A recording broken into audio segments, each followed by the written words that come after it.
He, a reclusive and skeptical tycoon, seeks talent. She, an underestimated delivery girl, hides a sharp mind.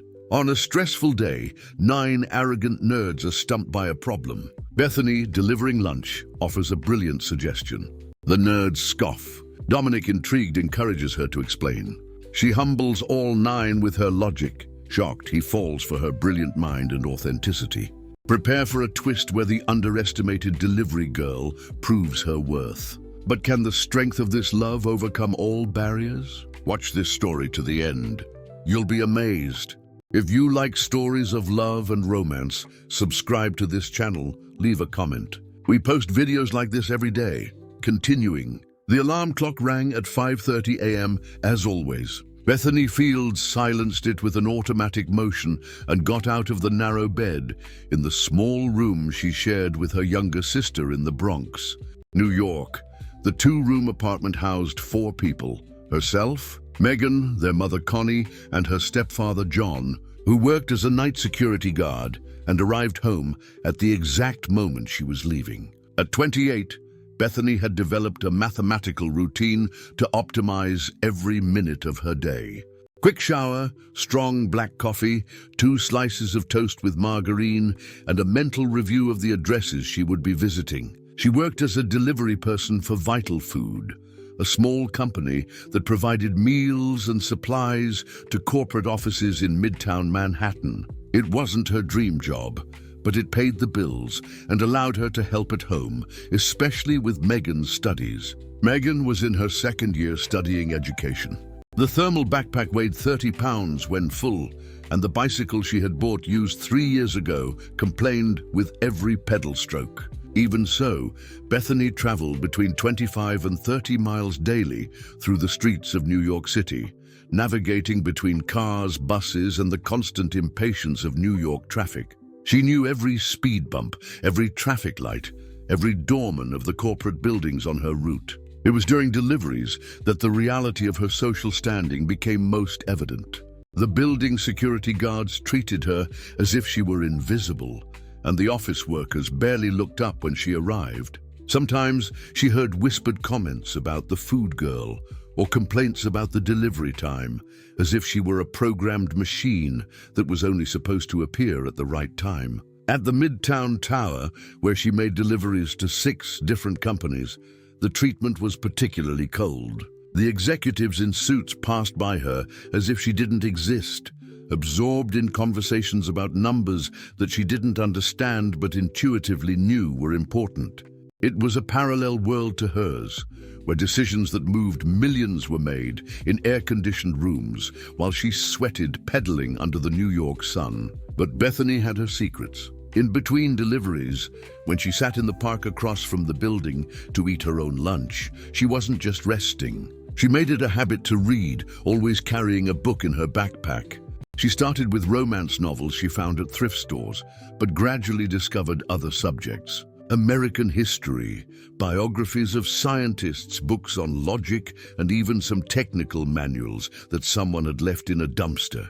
Her sharp mind absorbed information with an ease that she herself didn't completely understand. During the long rides, she processed what she had read, connected concepts, and mentally solved the problems in the logic books.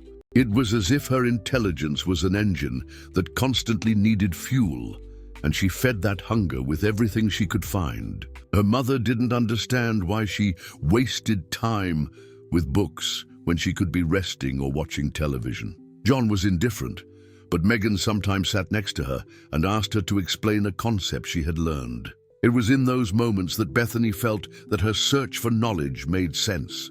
3 months ago, she had started attending a free programming course offered by the public library on weekends. The teacher, a young guy who worked at a startup, had been impressed by the speed with which she absorbed the concepts. "You have a natural talent for this," he had said. "Have you ever thought about working in the field?" Bethany had smiled politely, but she knew it was just a fantasy.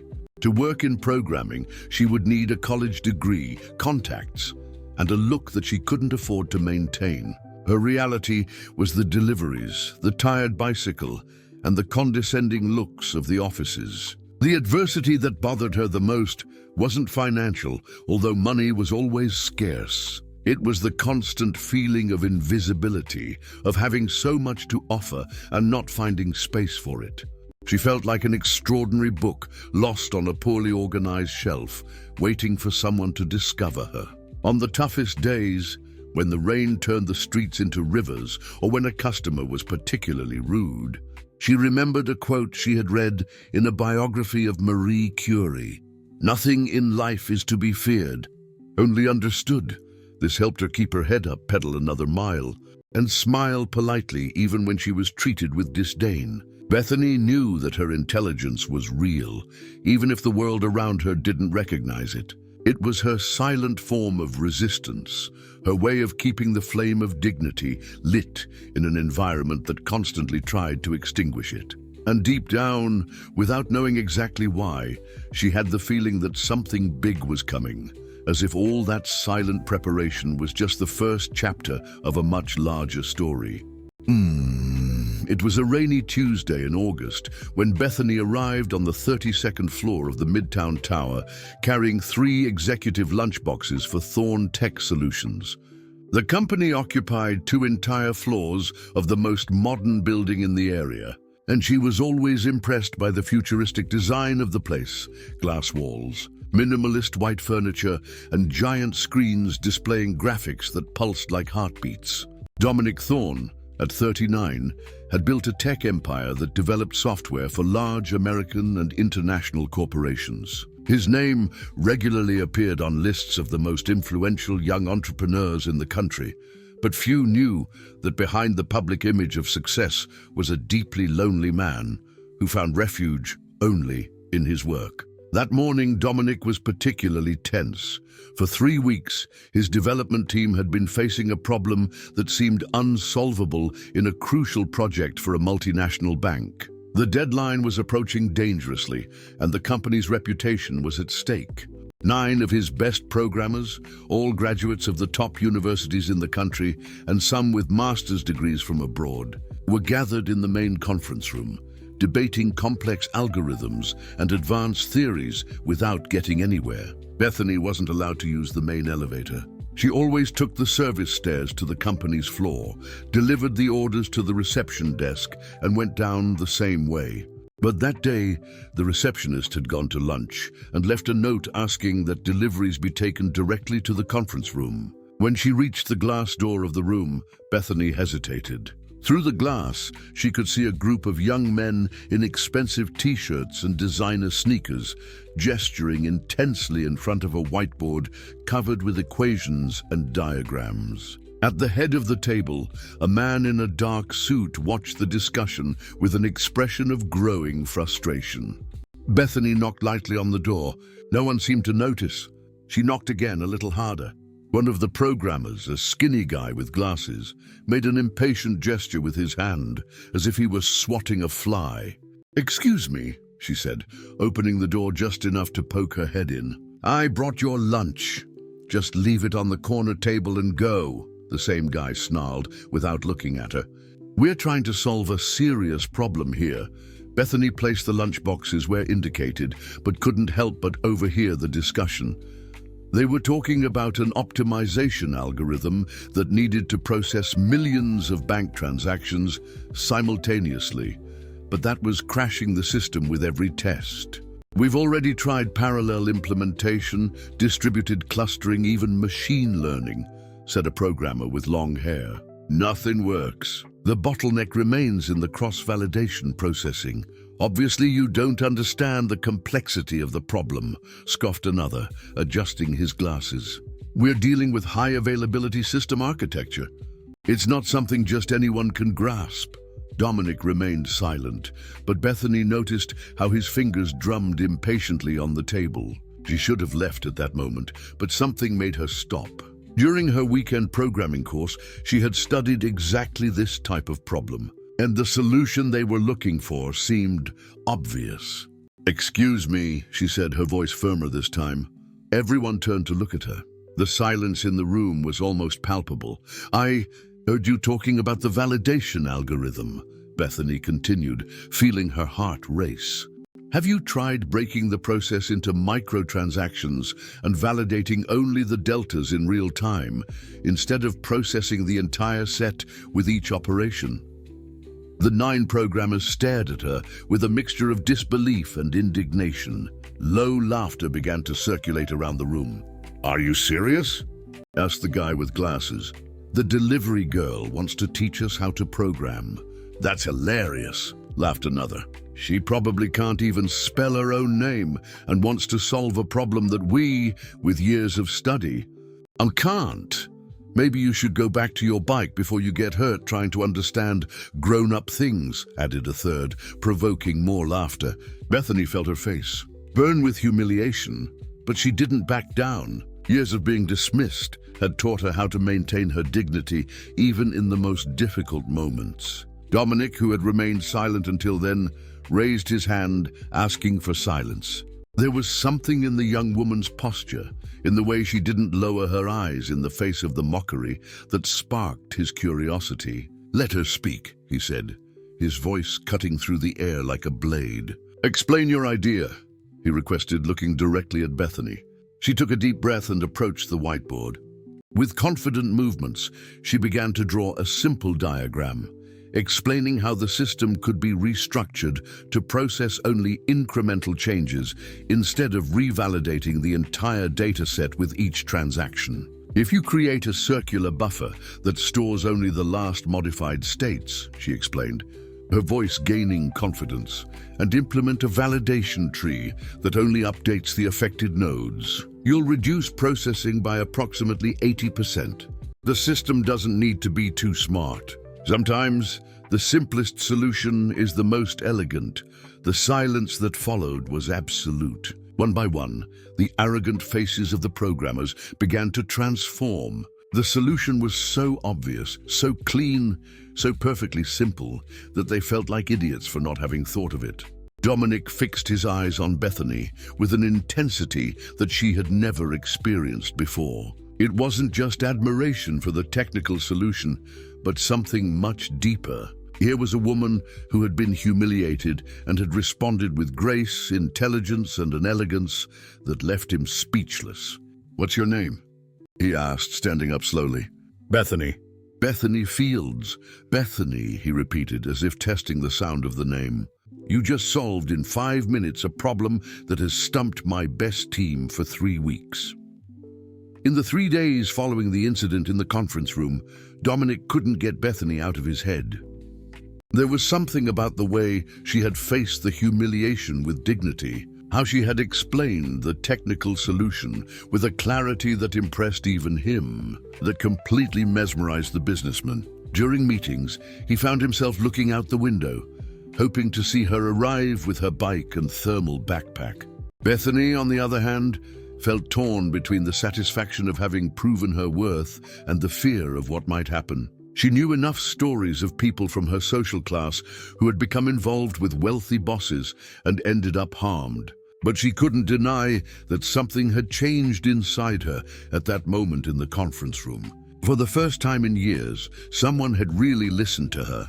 On Thursday, when she arrived to make her usual deliveries, the doorman informed her that Mr. Thorne had requested her presence in his office before she started her deliveries. Bethany climbed the service stairs with her heart racing, trying to imagine what he could want. Dominic greeted her in his private office, a sophisticated environment with a panoramic view of the city. He looked different from the tense man she had seen in the conference room, more relaxed, almost shy. "Bethany, thank you for coming," he said, gesturing for her to sit in one of the leather armchairs. "First of all, I want to apologize for my team's behavior on Tuesday. It was unacceptable." "You don't need to apologize, Mr. Thorne. I'm used to it," she replied, maintaining her upright posture. "But I shouldn't be used to allowing it," he countered. "And please call me Dominic." He paused, as if choosing his words carefully. "Your solution worked perfectly. We implemented it yesterday, and the system is running with an efficiency that exceeded our expectations." Bethany felt a surge of pride, but only nodded politely. "I have a proposition for you," Dominic continued. "I'd like you to consider working here at my company." Not as a delivery person, but as a junior systems analyst. I know you don't have a college degree, but your way of thinking is exactly what we need."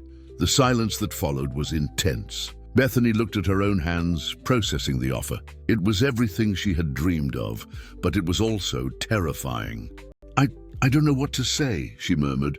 "Say yes," he replied, smiling for the first time since she had met him.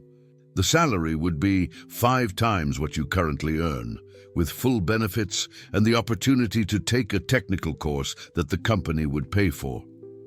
"Why are you doing this?" she asked, finally raising her eyes to meet his. "You barely know me," Dominic hesitated. The truth was, he had spent the last few days researching her. He had discovered that she had been making deliveries for 4 years with impeccable punctuality, that she had never missed an order, that she studied programming on weekends. But more than that, there was something about her integrity that fascinated him. "Because I recognize talent when I see it," he said. "And because I believe that the best minds aren't always in the obvious places." Bethany took 2 days to give her answer. She talked to her mother, who was suspicious. Rich men don't do charity without wanting something in return. With Megan, who encouraged her, "You've always been smart. Sis, your time has come." And mainly with herself during the long rides through the streets of New York City. On Saturday, she called Dominic and accepted the proposal. The transition was more challenging than she had imagined. In her first days as an employee of Thorn Tech, she felt like an intruder. She traded her bike for the subway, bought some more formal clothes with the advance that Dominic insisted on giving, and tried to adapt to the corporate environment. The 9 programmers who had been humiliated by her treated her with a forced cordiality that barely disguised their resentment. They made inside jokes that she didn't understand, used unnecessarily complicated technical jargon when talking to her, and always seemed to be waiting for her to make a mistake. But Bethany had learned to navigate hostile environments long before she met Thorn Tech. She arrived early, left late, and absorbed knowledge like a sponge. Dominic had arranged access to online courses and a mentorship with one of the company's external consultants, an older and more experienced man who was genuinely impressed with her ability to learn. The changes at home were also significant. With her new salary, she was able to help pay for Megan's college and still contribute substantially to household expenses. Her mother, initially suspicious, began to be proud when the neighbors asked about the daughter who now worked in an office. Dominic, in turn, found reasons to pass by the sector where Bethany worked. Sometimes he brought technical problems to discuss with her. Other times, they just talked about company projects. Bethany sensed his interest, but maintained a respectful professional distance. There was an invisible line between them that she didn't feel ready to cross. During lunches, when she sat alone in the company cafeteria, Bethany observed her colleagues in their closed groups and felt a loneliness different from the one she experienced pedaling through the streets. It was the loneliness of someone who had changed worlds but hadn't yet completely found her place in the new one. 3 weeks after starting at the company, Bethany presented her first original proposal, an optimization to the backup system that could save 40% of the processing time. The presentation was made in the same conference room where it had all started, but this time she was on the other side of the table. When she finished, Dominic couldn't hide the pride in his eyes. The other programmers applauded politely, but she could feel the tension in the air. She was proving that it hadn't just been luck, and that bothered them deeply. That night, for the first time in years, Bethany slept dreaming of possibilities instead of worries. She was taking the first firm steps on a journey that she still barely could imagine where it would take her. 2 months after starting at Thorn Tech, Bethany felt like she had finally found her rhythm. Her technical proposals were being successfully implemented, and she had developed a productive routine that included nightly studies and effective collaboration with some of the company's clients. Dominic had begun to consult her on strategic decisions, and she realized that his interest went far beyond the professional, although both maintained a respectful distance. The change in her personal life was also noticeable. Megan was in her final year of college. The family's financial situation had stabilized, and for the first time, Bethany could think about long-term plans. She had even begun to consider pursuing a degree in software engineering, something that seemed impossible just a few months before. It was during a crucial project for the Federal Reserve that everything fell apart. Thorn Tech had been hired to develop a system for monitoring suspicious transactions that would be implemented throughout the national banking system. It was the largest contract in the company's history, something that could elevate Dominic and his team to another level in the American market. Bethany had been assigned to work on optimizing the detection algorithms, a responsibility that filled her with equal parts pride and anxiety. For 3 weeks, she worked intensively on the code, often staying late at the office to ensure that everything was perfect. The original 9 programmers, led by Rafael Mendez, the skinny guy with glasses who had been the most hostile since day one, seemed to have accepted her presence, even offering occasional help. On the eve of the final presentation for representatives from the Federal Reserve, Rafael approached Bethany at the end of the workday. "Bethany, you're working too hard," he said with a smile that didn't reach his eyes. "How about we take one last look at the code together? 4 eyes are better than 2. Bethany, exhausted after weeks of intense work, gratefully accepted the help.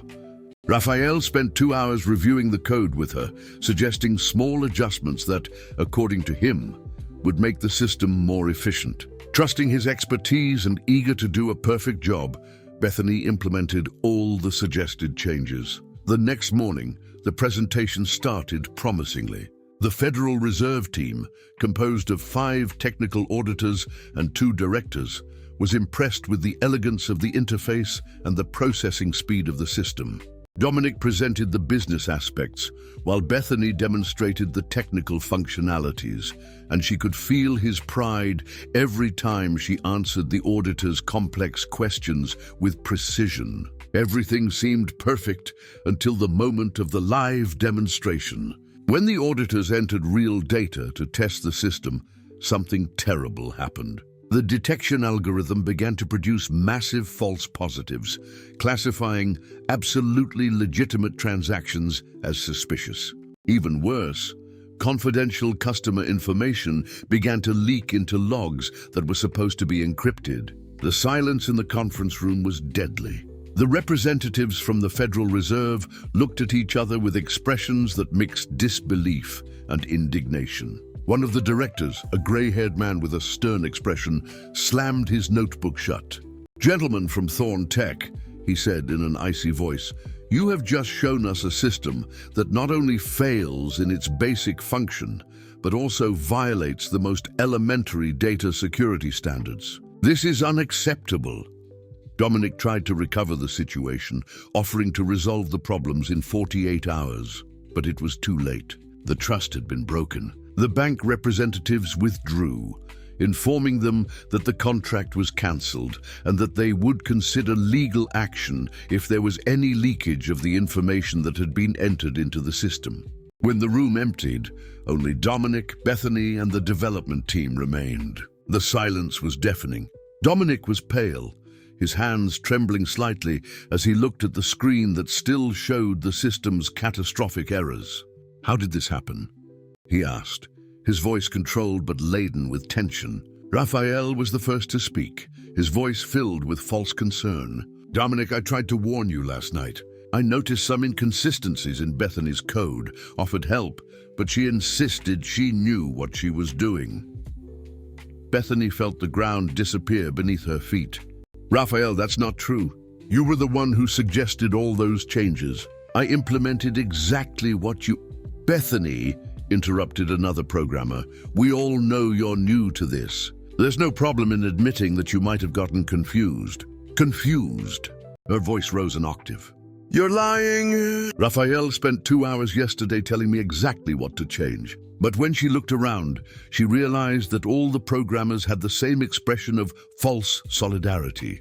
It was a carefully planned setup, and she had fallen for it like a fool." Dominic looked at her with an expression she couldn't decipher. Disappointment? Doubt? Anger?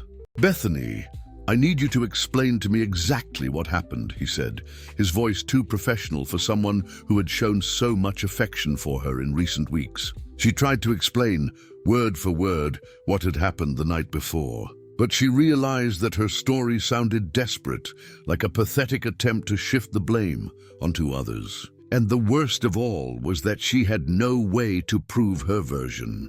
Raphael had been too careful to leave any digital trace of the changes he had suggested. That night, Bethany returned home in a state of complete shock.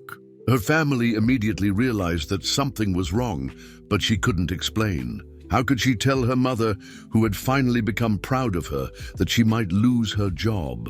How could she explain to Megan, who saw her as an example of overcoming obstacles, that maybe it had all been a terrible mistake? Lying on her narrow bed, looking at the cracked ceiling of the small apartment in the Bronx, Bethany questioned every decision she had made in recent months. Maybe her mother had been right from the start. Maybe rich men really didn't do charity without ulterior motives. Maybe she should never have believed that she could belong to that world. The deepest pain wasn't even the possibility of losing her job. It was the feeling that Dominic had doubted her, that the man who had awakened feelings she didn't even know she possessed now saw her as a desperate liar trying to save her own skin. For the first time since she had accepted the job at Thorn Tech, Bethany wondered if it was worth continuing to fight, or if it would be better to return to her bike, her deliveries, and her safe invisibility. But for 3 days, Bethany couldn't sleep properly. Dominic had asked for a week to evaluate the situation before making any decision about her future at the company. Meanwhile, she continued working, but felt the weight of everyone's gaze. Some seemed pitying, others clearly pleased with her possible downfall. On Thursday, when she was organizing her personal files in case she needed to leave, a voice surprised her. "Can I talk to you?"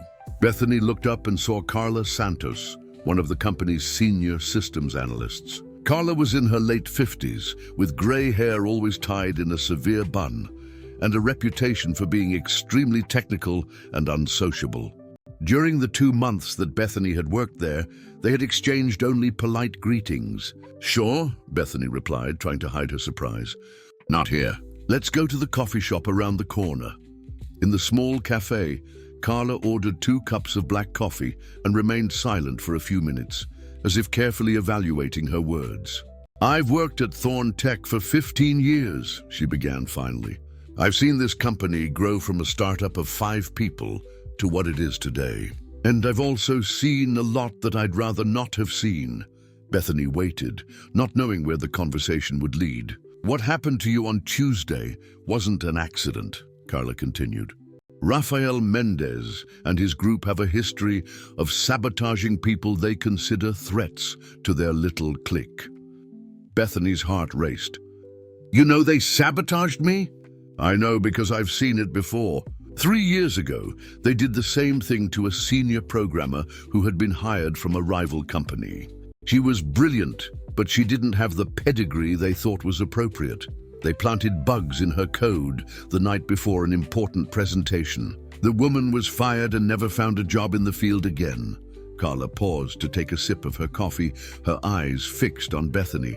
2 years ago, it was a young guy's turn, a recent graduate who had some revolutionary ideas about artificial intelligence. Same scheme. Sabotage, public humiliation, dismissal. "Why didn't you say anything before?" asked Bethany, feeling a mixture of anger and hope. "Because I never had concrete proof. And because, to be honest, they weren't people close to me." "But you..." Carla hesitated. "There's something different about you. The way you solve problems reminds me of someone." "Who?" Carla smiled for the first time since Bethany had met her. "Dominic himself when he started. 20 years ago, he was just a kid in his early 20s with crazy ideas and an unconventional way of thinking. Half the market laughed at him, said he would never go far because he didn't have proper training." Bethany felt something stir inside her chest, a spark of hope that she had tried to suffocate. "Dominic also came from humble beginnings." "Worse than you," replied Carla. "Son of a cleaning lady and a bus driver. Lived in the South Bronx, went to public school. Never had the money to go to a traditional college." took night classes while working during the day as an office clerk. When he started developing his first software, he was humiliated at several companies for not having the right profile. Bethany was silent, processing this information. The Dominic she knew was sophisticated, well-dressed, completely integrated into the elite corporate world. It was hard to imagine that he had gone through something similar to what she was experiencing. Why has he never told me this? Because he himself prefers to forget, said Carla with a sigh. Success changes people, honey. Not necessarily for the worse, but it changes them. Dominic has built such a solid image for himself that sometimes I wonder if he still remembers the kid he used to be. Carla leaned forward, lowering her voice. But there's more. Last night I was working late on the company's log system. It's part of the internal audit we do monthly. And I found something interesting in the records from last Tuesday. She took a flash drive out of her pocket and placed it on the table. Here are all the accesses to the server on the night before your presentation. Rafael Mendez was logged into the system from 7:30 p.m. to 10:45 p.m., exactly during the period when he said he was helping you. And the most interesting thing, he made changes to the code using your access credentials. Bethany felt as if air returned to her lungs after days of suffocation. How did he get my credentials? Keylogger. A simple program installed on your computer. Probably placed weeks ago. I've seen it before too. Is that enough proof? Carla nodded. More than enough. But there's a delicate issue here. Rafael is the nephew of the wife of one of the company's biggest investors. It won't be easy to expose him without political consequences. For the first time in days, Bethany felt like she could breathe properly. She wasn't crazy. She wasn't incompetent. She had been the victim of a carefully planned setup, but now she had a way to prove her innocence. "Why are you helping me?" she asked. Carla was silent for a moment, looking out the window of the cafe. "Because I'm tired of seeing talented people destroyed by mediocrity, dressed as elite," she said finally. "And because I think you might be exactly what this company needs to remember where it came from." That night, Bethany returned home with a determination that she hadn't felt in days. She had evidence, she had an unexpected ally, and more importantly than anything, she had a new understanding about Dominic that completely changed her perspective on him and on the whole situation. If he really had gone through what Carla described, then his reaction to the situation made more sense. Maybe he wasn't doubting her out of prejudice, but because of a past experience that had made him overly cautious. For the first time since the presentation disaster, Bethany allowed herself to believe that maybe there was still a chance to save not only her job, but something much more important that had begun to blossom between her and Dominic. On Friday morning, Bethany arrived at the office with Carla's flash drive and an iron determination. She had spent the night planning how to approach the situation. She decided that the most correct thing to do would be to talk to Rafael first, give him the opportunity to confess before taking the evidence to Dominic. She found Rafael in the break room, alone, making coffee. It was the perfect moment. "We need to talk," she said, closing the door behind her. Rafael turned around with that condescending smile that she had learned to hate. "Sure, Bethany." "About what?" "About what you did last Tuesday. About how you sabotaged my work." His smile didn't waver for even a second. "Wow, you're still with that conspiracy theory? I thought you'd gotten over that by now."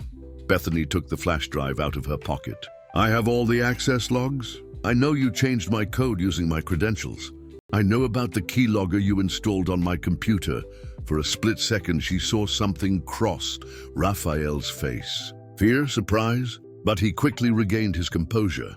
"Bethany, you're sounding paranoid." "It's really sad."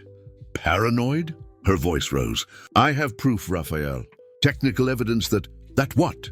He took a step toward her, his voice lowering to a threatening tone. "You're going to accuse a senior programmer of sabotage based on what? Logs that anyone with administrator access can manipulate?" Bethany felt a chill run down her spine. She hadn't thought of that. Carla had administrator access. Technically, the evidence could be questioned. Besides, continued Raphael, now with a cruel smile, do you really think anyone is going to believe the word of a former delivery girl against mine? Against ours? At that moment, the door opened, and the other 8 programmers entered the break room. It was obvious that they had arranged that meeting. "Ah, Bethany," said one of them with false concern. "We heard you're spreading strange theories about sabotage. It's sad to see someone with so much potential self-destructing like this," added another. "Maybe it's best if you just accept that you made a mistake," suggested a third. "Everyone makes mistakes. There's no problem in that." Bethany looked around at the group that surrounded her and realized that she was completely cornered. It was 9 against 1, all with years of experience, all with degrees from prestigious universities, all belonging to the world she was trying to conquer. "You know you're lying," she said, her voice trembling slightly. "What we know," said Raphael, "is that you're trying to shift the blame instead of taking responsibility for your mistakes. That shows a lot about your character." It was at that moment that Dominic entered the break room. The silence was immediate and awkward. "What's going on here?" he asked, looking from Bethany to the 9 men surrounding her. "Dominic," said Raphael quickly, "Bethany was accusing us of sabotage. It's a very uncomfortable situation. She seems to be having a hard time accepting that she made a mistake," added another. Dominic looked at Bethany, and she saw something in his eyes that completely devastated her. It wasn't anger or disappointment. It was pity. He looked at her with pity, as if she were a child throwing a tantrum. "Bethany, can we talk in my office?" he said in a carefully neutral voice. In the office, Dominic sat behind the desk while she remained standing, holding the flash drive with trembling hands. "I have proof," she said before he could speak. "Carla Santos found evidence in the system logs that—" "Bethany, stop!" His voice was soft but firm. "I know you're going through a difficult time, but accusing your colleagues isn't going to solve anything. You're not listening to me. What you have are logs that can be interpreted in various ways," he interrupted. "And even if there were some irregularity, it doesn't change the fact that the final code had your digital signature, your approval." Bethany felt the world collapse around her. He didn't believe her. Worse than that, he was being condescending, as if she were a naive child who didn't understand how the world worked. "Dominic, I thought She couldn't finish the sentence. "Bethany, maybe it's best if you take a few days to think. When you come back, we can discuss your future at the company." The coldness in his voice was like a stab. All the connection she had felt, all the intimate conversations about projects and dreams, had all evaporated. To him, she was just another problematic employee who needed to be managed. "I understand," she said, her voice coming out as a whisper. Bethany left the office in a state of shock. In the elevator, she met Carla, who immediately realized that something was terribly wrong. "What happened?" "He didn't believe me. He didn't even want to see the evidence properly." Bethany's voice was empty, without emotion. "Bethany, don't give up. We can find another way." "No," Bethany shook her head. "It's over, Carla. I deluded myself into thinking I could belong to this world." That afternoon, Bethany cleared her desk under the satisfied gaze of the 9 programmers. Each object she placed in the cardboard box was like a small death. The programming manual she had bought with her first paycheck, the mug that Dominic had given her as a gift in her first month, the notes from the courses she took on weekends. When she got home, she found Megan studying at the kitchen table. Her sister looked up and immediately realized that something was wrong. "Bethany, what happened?" Bethany collapsed into the chair next to her and told her everything. The sabotage, the evidence, Dominic's rejection, the final humiliation. When she finished, she was crying for the first time since it had all started. "I was an idiot, Megan. I believed that I could be different, that I could conquer a place in that world." Megan held her sister's hand. "You weren't an idiot. You were brave. Brave and stupid," murmured Bethany. "Mom was right from the start.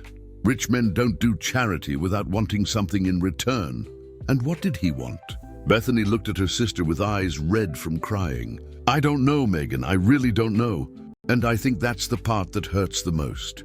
That night, lying on her narrow bed, Bethany looked at the cracked ceiling and wondered how she had been so naive. For 2 months, she had believed that her intelligence would be enough. That talent would overcome class barriers. That love could blossom between such different worlds. But maybe some abysses were simply insurmountable. Maybe she should go back to her bike, her deliveries, and her invisibility. At least there, she knew exactly what her place was. For 3 days, Bethany remained at home, alternating between the bed and the small kitchen table where she sat staring at nothing. Megan tried to cheer her up.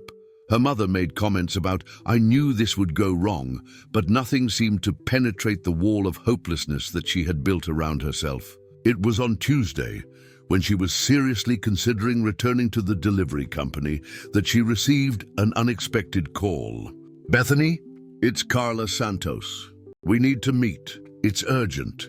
An hour later, they were at the same coffee shop around the corner. But this time, Carla seemed agitated, almost feverish. "You gave up too quickly," she said without preamble. "Carla, Dominic himself didn't believe me. There's nothing more to do." "Yes, there is. Because I've discovered something that changes everything." Carla opened her laptop. "I've spent the last 3 days thoroughly investigating the history of those 9, and I found a pattern." On the screen, Carla showed a detailed spreadsheet with dates, names, and projects. In the last 5 years, every time someone different was hired for the technical team, the same thing happened. Subtle sabotage, public humiliation, dismissal. 7 people, Bethany. 7 talents destroyed. Bethany looked at the data, feeling something stir inside her, a spark of anger that she had tried to suffocate. "But there's more," continued Carla. "I talked to 2 of the previous victims. One is Patricia Lemos, that senior programmer I mentioned. She told me details that match exactly what they did to you. Keylogger, code alteration, collective humiliation. And the other? Andre Costa, the guy with the AI algorithms. He still has prints of the conversations where Raphael and the group planned the sabotage. They were so confident that they didn't even bother to erase the evidence." Bethany felt her heart race. "That means that we have irrefutable evidence, not only of your case, but of a systematic pattern of persecution and sabotage." Carla closed the laptop. "But there's something else you need to know about Dominic." She took a deep breath before continuing. 8 years ago, he went through the same thing. Not in his own company, but when he was trying to get a big contract with a multinational corporation. A group of expert consultants sabotaged his presentation in a way very similar to what they did to you. He lost the contract, almost went bankrupt, and worst of all, he lost faith in the only person he really believed in at the time. Who? A partner he had, Olivia Nash. She was brilliant, came from humble beginnings like him, and they had a special connection. When everything fell apart, Dominic was so devastated that he ended up believing that she had really sabotaged the presentation. He only discovered the truth 2 years later, when it was too late. Bethany felt as if the pieces of a complex puzzle were finally falling into place. "That's why he didn't believe me. He's reliving his own trauma." "Exactly. And here's the cruelest part. Raphael knows that. They all know about Dominic's history with Olivia. They used that against you deliberately, knowing that he wouldn't be able to trust again in a similar situation." The anger that Bethany had tried to suppress exploded like a volcano. It wasn't just about her, it was about Dominic, about all the previous victims, about a perverse system that destroyed talented people to keep mediocrity in power. "What happened to Olivia?" she asked. "Gave up on technology. Today she works as a teacher in a public school upstate. Wasted years of potential because of the cowardice of mediocre men." Bethany was silent for a long moment, processing everything. Then for the first time in days, she smiled. Not a smile of happiness, but a determined and slightly dangerous smile. "Carla, how many people can you gather who have been harmed by them?" "Besides the ones I've already mentioned, I know at least 3 more." "Why?" "Because there's a board meeting on Friday, right? I saw it on the calendar before I left." "Yes, the monthly meeting with all the investors. Dominic will present the quarterly results." "Perfect." Bethany stood up, a new energy running through her veins. We need to gather all the evidence, all the victims, all the documentation we can. We're not just going to expose Raphael and his group.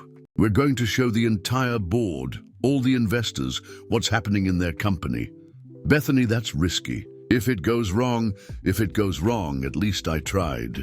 But if it goes right, we'll save not only my reputation, but also the reputation of all the people they destroyed. And maybe, just maybe, help Dominic remember who he really is. Carla studied Bethany's face and saw a determination there that she hadn't expected. You're going to need to be very brave. They'll try to destroy you in every way possible. They've already tried. And look where I am. Bethany extended her hand to Carla. Are you with me? I am, but there's one condition. What? You're not going to do this alone. We're going to contact all the victims, tech journalists, maybe even the Labor Department. If we're going to do this, we're going to do it right. In the 3 days that followed, Bethany worked with an intensity that she hadn't shown since the days of college, that she never got to finish. Together with Carla and the previous victims, she put together a 40-page dossier documenting 5 years of systematic sabotage at Thorn Tech. Patricia brought recordings of conversations.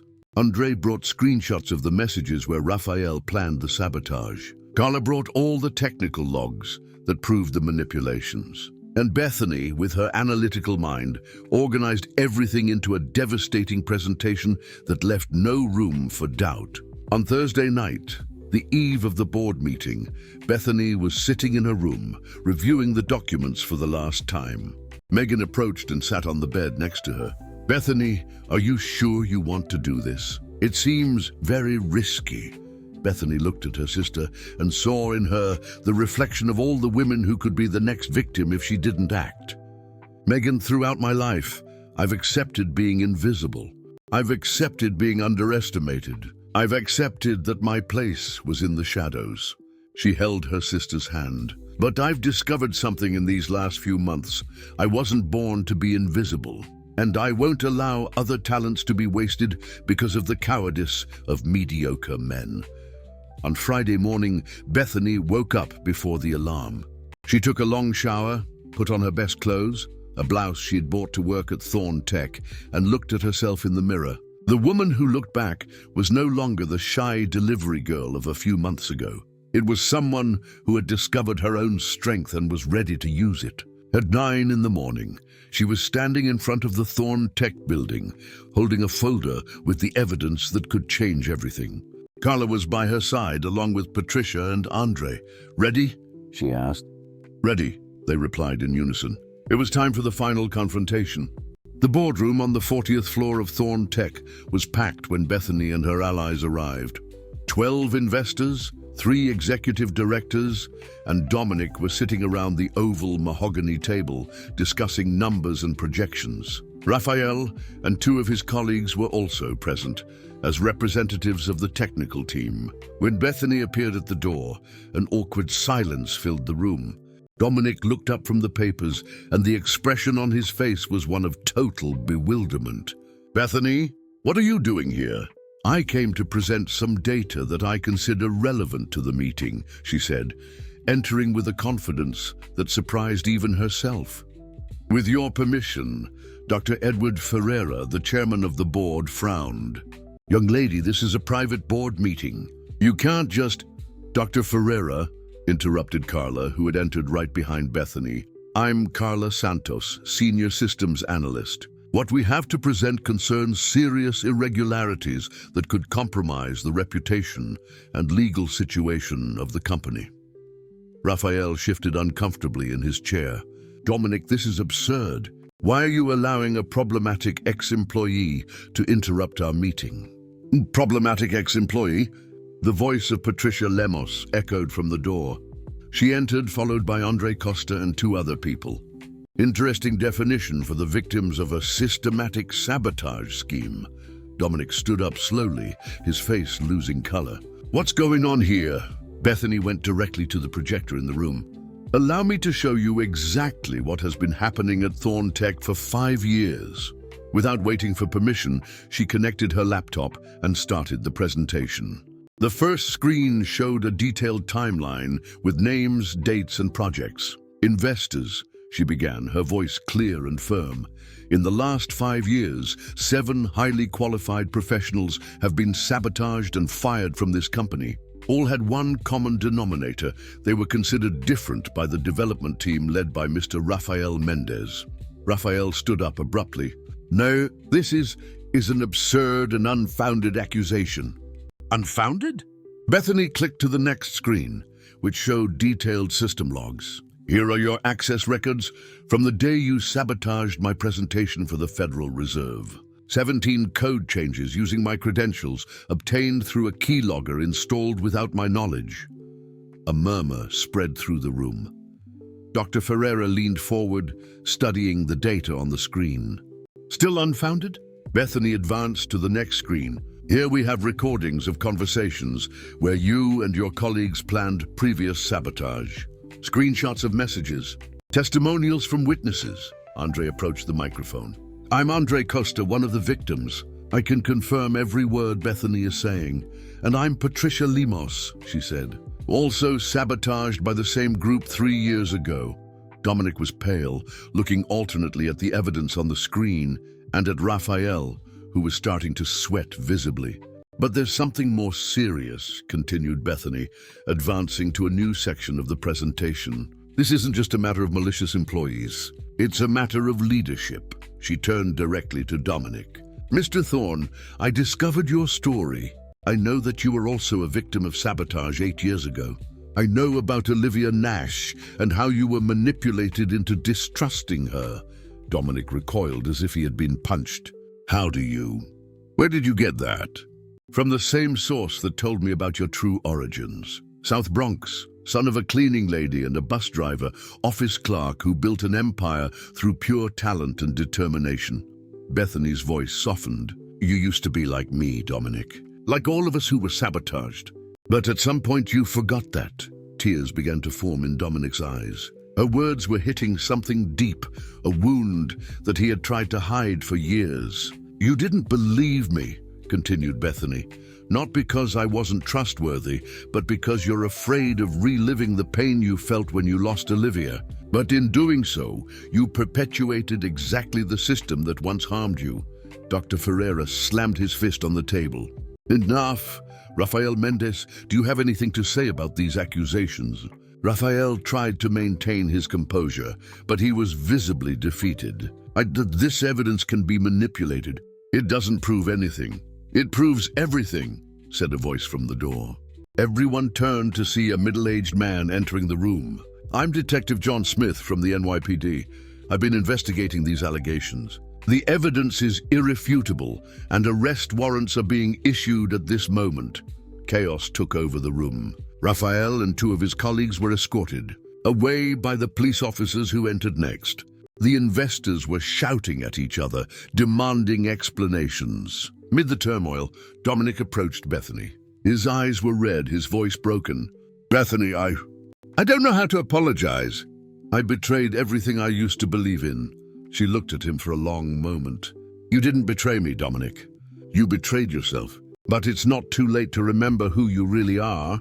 "How can I fix this?" "By going back to being the man who believed that talent has no social class. By going back to being the one who gives opportunities to people like me." She smiled for the first time in weeks. "And by hiring me back, of course." Dominic laughed through the tears. "Would you consider being my partner? The company needs someone who isn't afraid to face corruption." 6 months later, Bethany was in the same conference room where it had all started, but this time at the head of the table. As a managing partner of human development at Thorne Tech, she had implemented rigorous anti-discrimination policies and created an inclusion program that had become a model for other companies. Dominic watched her from the other end of the table, no longer as a boss or colleague, but as the man who had rediscovered love through her courage. They had been married the previous month, in a simple ceremony, in the church in the neighborhood where she had grown up. "The meeting is adjourned," she said. looking around the table full of diverse faces, men and women from different backgrounds, all united by talent and opportunity. See you next week. When the room emptied, Dominic approached and hugged her from behind. "Thank you," he murmured in her ear. "For what?" "For reminding me who I always was. For not giving up. For teaching me that true success only has meaning when it's shared." Bethany turned in his arms and kissed him softly. Down below, through the windows of the 40th floor, she could see the streets of New York City, where other hidden talents were pedaling their bikes, just waiting for an opportunity to shine. And she knew that, from her new position, she would do everything possible to ensure that they found that opportunity. Dear listeners, we hope that the story of Bethany Fields has moved you as much as it has moved us to tell it. Like her, we all have unique talents waiting to be discovered, and sometimes we just need the courage to believe in ourselves. To continue this emotional journey with us, we have prepared a special playlist with equally captivating stories about overcoming obstacles, love, and the transformative power of determination. Find this special selection here next to you, clicking to your left. If Bethany's journey touched your hearts, don't forget to subscribe to our channel and give the video a like. Your support inspires us to bring more stories that celebrate the extraordinary potential that exists within each of us. Every day, we share unique narratives that explore the complexity of life, the challenges of the human condition, and the victories that make us believe in better days. Don't miss our next content, and we hope to see you here in the comments to share your own stories of overcoming obstacles. Until next time.